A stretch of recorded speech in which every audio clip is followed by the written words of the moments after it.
वाला जो है नट वगैरह ये निकाल के, इसको भी इस तरह निकाल के आपने ये रील लगानी है। रील लगा के फिर आपने इसको इसके अंदर इस तरह फिट करना है। फिर आपने इसको नट को दोबारा से यहाँ पे टाइट कर देना है। ठीक है, आपके रील की जो पेपर है वो ऊपर से आना चाहिए। ठीक है, ये नीचे की तरफ से ना हो, ऊपर की तरफ से आए। फिर ये वाला जो है ये ब्रेक है। ठीक है, ये स्टॉप करती है पेपर को, तो ये टाइट करती है पेपर को। फिर पेपर आपका यहाँ से होके इस रूले के ऊपर आएगा। फिर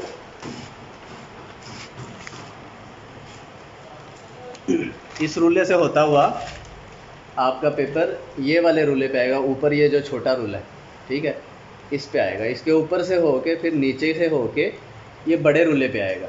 ठीक है, फिर बड़े रूले से होके आपका पेपर दोबारा इधर आया सर दिया।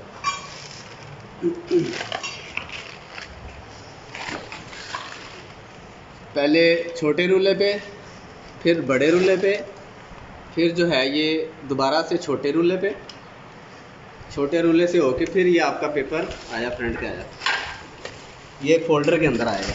ठीक है, इस फोल्डर के अंदर जब आप पेपर लगाएंगे तो फिर आपने जब आपका पेपर ये वाले सीलर के पास आ जाएगा तो ये जो पेपर के यहाँ पे किनारे होंगे, आपने ये सीलर के बिल्कुल सेंटर में करके यहाँ पे हाथ रखना है और ये जो पुश वाला बटन है, आपने इस पुश बटन को दबाना है।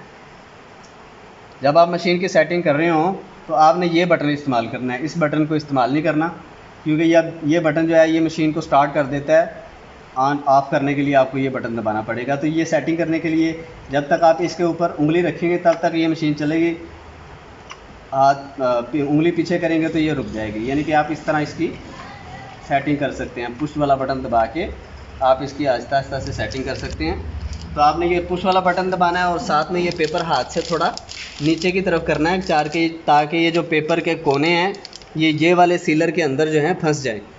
जब ये सीलर के अंदर ये कोने पेपर के फंस जाएंगे, फिर ये सीलर ऑटोमेटिक जो है पेपर को नीचे की तरफ खींचेगी और मशीन की जो है वो वर्किंग शुरू हो जाएगी। अब ये वाले नीचे वाले जो सीलर हैं, इन्होंने नीचे से सील भी लगानी है और कटिंग भी करनी है। इसके नीचे नट लगे हुए हैं। ठीक है, ये नट लूज़ करके इसके अंदर कटर है, इसके साथ जो है ना कटर फिक्स है।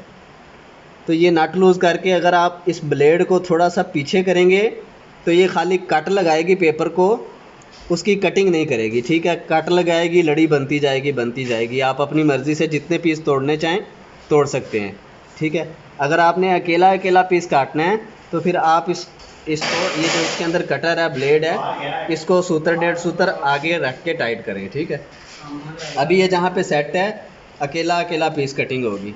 अगर आपने लड़ी बनानी है तो ये सूतर, इस ब्लेड को, कटर को आपने सूतर 1.5 सूतर थोड़ा सा पीछे कर देना दोनों साइड से। अच्छा, इसके बाद आपको मैं पैनल की मालूमात दे दूँ। ये वोल्टेज मीटर है, यहाँ से आप अपने वोल्टेज का देख सकते हैं टेम्परेचर। और ये लेंथ वेरिएबल मीटर है। ठीक है, इसका मकसद क्या है वो मैं आपको बता दूं। पहले मैं आपको इसका मकसद बताता हूँ। ये फ़ोटो सेल है। ये फ़ोटो सेल का काम ये है कि आपके पेपर के ऊपर ये जो ब्लैक कलर का निशान है, ये साइड पे जो बॉर्डर है उस पर ये ब्लैक कलर का निशान है। जब ये ब्लैक कलर का निशान इस फ़ोटो सेल के सामने आता है, पेपर वहाँ से उसको सील करके कटिंग कर देता है। ठीक है, जो प्रिंटेड पेपर है उसकी जो लेंथ है वो इसने एडजस्ट करनी है, फ़ोटो सेल ने। ठीक है, अगर आपने प्रिंटेड पेपर नहीं चलाना, अगर आपके पास बिल्कुल ट्रांसपेरेंट पेपर है जिस पे कोई भी प्रिंट नहीं है, ये ब्लैक कलर का या कोई भी और निशान नहीं है, तो उसके लिए फिर आपको ये फ़ोटो सेल बंद करना पड़ेगा। फिर आपको ये फ़ोटो सेल का बटन है, ठीक है, यहाँ से आप फ़ोटो सेल को बंद कर दें और ये वाला जो लेंथ वेरिएबल मीटर है, यहाँ से आप अपने पेपर की जो लेंथ है उसको एडजस्ट कर सकते हैं। आपने कितने इंच की लेंथ आपको चाहिए पेपर की, उस हिसाब से आप यहाँ से इसको सेट कर सकते हैं। ये जो सेंटर में रेड कलर का बटन आपको नज़र आ रहा होगा जिस पे एस लिखा हुआ है, आपने उसको नहीं छेड़ना। बाकी दूसरे जो बटन है आप वहाँ से उसकी एडजस्टमेंट कर सकते हैं। अच्छा, ये तो हो गया लेंथ मीटर का।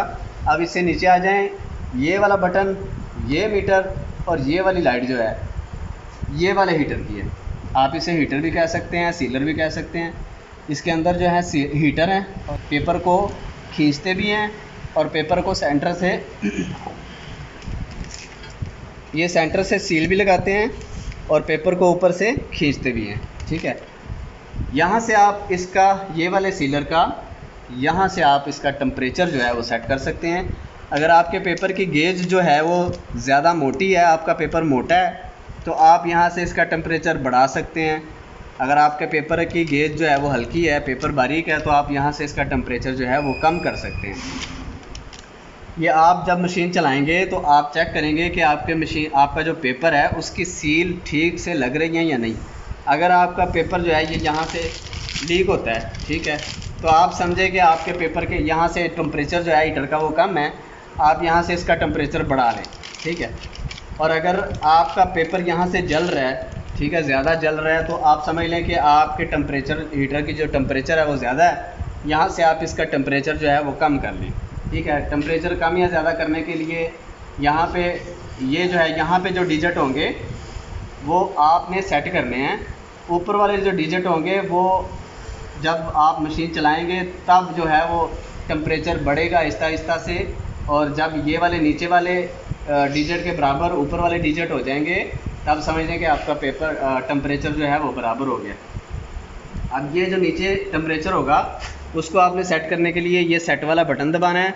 ठीक है, फिर ये वाला जो बटन है यहाँ से आप उसका टेम्परेचर बढ़ा सकते हैं, टेम्परेचर ज़्यादा कर सकते हैं। ये जो बटन है यहाँ से आप उसका टेम्परेचर डाउन कर सकते हैं, कम कर सकते हैं। डिजिट को चेंज करने के लिए एक डिजिट से दूसरे डिजिट को सेलेक्ट करने के लिए आप ये वाले बटन का इस्तेमाल कर सकते हैं। ठीक है, यहाँ से आप बटन दबाएंगे तो डिजिट चेंज हो जाएगा, दूसरे को आप यहाँ से कम ज़्यादा कर सकते हैं। फिर जब आपका टेम्परेचर बराबर हो जाए तब ये आपने ये सेट वाला बटन दबा देना है, आपका टेम्परेचर वहाँ पे सेट हो जाएगा। और बिल्कुल सेम जिस तरह तरीका मैंने आपको इसका बताया, बिल्कुल सेम तरीका वो नीचे वाले का भी है। और इसमें इसका ये जो बटन और मीटर और लाइट है ये नीचे वाले सीलर की है। ठीक है, इसे भी आप सीलर कह सकते हैं, हीटर कह सकते हैं, इसके अंदर भी हीटर है। ठीक है, जो ऊपर वाले का तरीका है वही सेम नीचे वाले का भी तरीका है। ये मैंने आपको बता दिया कि ये फ़ोटो सेल का बटन है और ये एक एक्स्ट्रा बटन है। अगर आप यहाँ पे हवा वाला फ़िल्टर अटैच करना चाहें तो ये एक एक्स्ट्रा जो है सॉकेट रखी हुई है, आप यहाँ से इसको करंट दे सकते हैं उसको हवा वाले फ़िल्टर को। ठीक है, ये पुश बटन है जो मैंने आपको बताया कि जब आपने मशीन की सेटिंग करनी है तब आपने ये वाले बटन को इस्तेमाल करना है। ये मेन मोटर का बटन है, यहाँ से मशीन जो है वर्किंग इसकी स्टार्ट हो जाएगी, यहाँ से ये बंद हो जाएगी। और ये ब्रेकर जो है ये पूरे पैनल का ब्रेकर है, यहाँ से आपने इसको पूरे पैनल को ऑन ऑफ करना है। आपने जब मशीन को ऑफ़ करना है तब आपने ज़हन में ये रखना है कि पहले आपने बारी बारी सारे स्विच ऑफ़ करने हैं, फिर आपने ये ब्रेकर ऑफ़ करना है। जब आपने मशीन चलानी है इस ब्रेकर को ऑन करें, पहले वोल्टेज मीटर देखें कि वोल्टेज के पूरे हैं आपके, अगर वोल्टेज पूरे हैं तो फिर आप बारी बारी ये बटन जो हैं ये सारे स्विच जो हैं वो ऑन करें। इसके बाद मैं आपको इसका वज़न का सिस्टम बता दूँ। ये जो रिकॉर्ड है, ये जो कप लगे हुए हैं, इसमें आपका वज़न होना है। इसके ऊपर हापर होगा, एक ये नट है, एक वो नट है। ठीक है, ये दोनों नट जो हैं यहाँ पे आपका हापर होगा और उसमें आपने मटेरियल डालना है। इसके अंदर आपका जो है वज़न होगा। ये नीचे कप लगे हुए हैं, इसके अंदर वज़न होगा। ये कप घूम के जो है इस तरह घूमेंगे और ये जो नीचे होल नज़र आ रहा है आपको, ये होल देखें, इस होल से आपका मटेरियल गिरेगा ये वाले फ़ोल्डर के अंदर। ठीक है, इस फोल्डर से पेपर के अंदर चला जाएगा और पैकिंग हो जाएगी। अब वज़न कम ज़्यादा करने के लिए क्या सिस्टम होगा, ये नीचे एक चूड़ी देखें, ये नीचे एक चूड़ी लगी हुई है। इस चूड़ी को आप इस तरह खोलेंगे तो ये कप देखें, यहाँ से कप जो हैं वो खुल रहे हैं, कप का साइज़ जो है बड़ा हो रहा है। ये समझ लें कि आपका जो वज़न है वो ज़्यादा हो रहा है। ठीक है, इसी तरह अगर आपने वज़न कम करना है तो आप इस चूड़ी को जो है वो बंद करेंगे, कप जो है वो बंद होते जाएंगे, आपका वज़न जो है वो कम होता जाएगा। ठीक है, इसके अलावा ये जो है इसका ये लीवर लगा हुआ है, हैंडल है, आप इस हैंडल को इस तरह बाहर निकालेंगे तो ये लॉक हो जाएगा। ठीक है, अब ये मटेरियल जो है नीचे नहीं फेंकेगा। अगर आपने इसको चलाना है तो इसका ये जो हैंडल है इसको अंदर की तरफ प्रेस करें, ये देखें अभी ये चल रहा है, तो आपका मटेरियल जो है वो पैकेट में गिरता रहेगा। मशीन चलने के दौरान अगर कोई मसला आ जाता है तो आप सबसे पहले इसको बंद करें ताकि आपका मटेरियल नीचे ना गिरे, आपका मटेरियल ज़ाया ना हो। तो आप इसको रोकने के लिए ये वाले हैंडल को बाहर निकालेंगे तो ये देखें अब ये लॉक हो गया, ठीक है। अब ये मटेरियल को नीचे नहीं फेंकेगा। अगर आपकी मशीन चल भी रही है तो आपका मटेरियल वेस्ट नहीं होगा। अब आप इसको तसल्ली से बंद करके अपनी मशीन की सेटिंग कर सकते हैं। इसके अलावा अगर आपको मज़ीद कोई परेशानी आती है, कोई मसला आता है सेटिंग के दौरान, तो आप मुझसे दोबारा पूछ सकते हैं, क्योंकि जब आपके पास मशीन पहुंचेगी तब आपको सही पता चलेगा कि आपको कौन सी जगह पे क्या मसला पेश आ रहा है, ठीक है।